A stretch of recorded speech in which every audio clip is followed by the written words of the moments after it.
Hey everybody, welcome here, and I just want to take a couple of minutes to go through a great Bible story with you.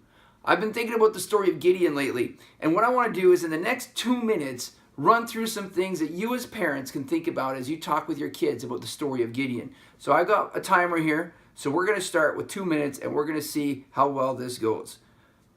Gideon can be found in Judges chapter 6 to 7. It's a wonderful story where Israel is again in captivity because they keep doing things wrong. Many times we can talk with our kids about getting things wrong, doing things wrong, gets us in places we don't want to be. But God, with his loving heart, his love for the people of Israel, they're his, he wants to save and rescue them. So he reaches out and calls a man named Gideon. We're going to take a look at 3 things that Gideon sees and 3 things that God sees that you could take to your dinner table, your bedtime routines, whatever, with your kids. First thing that Gideon sees is he sees the Midianites, a bad nation that's treating them really, really bad. That's all he sees, and he's afraid. God sees Gideon, and he calls him a mighty warrior. And that's where we start. The next thing that Gideon sees is he sees his own fear.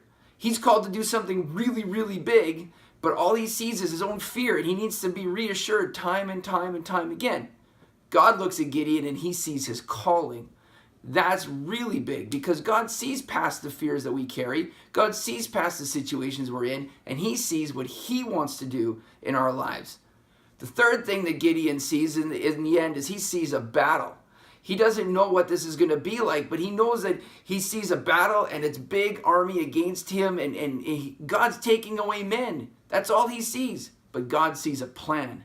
And if Gideon trusts God, he will see God's plan play itself out, and in the end, God gets the victory. And that's the important lessons in the stories of Gideon, I think, is that we can take 3 simple things of what Gideon sees and compare them to what God sees, and in the end, God wins, God gets the victory. So I hope that tonight, when you talk to your kids about the story of Gideon, you got some new things to talk with your kids about. Check it out. We're at 5 seconds. Thanks for joining me. Bye.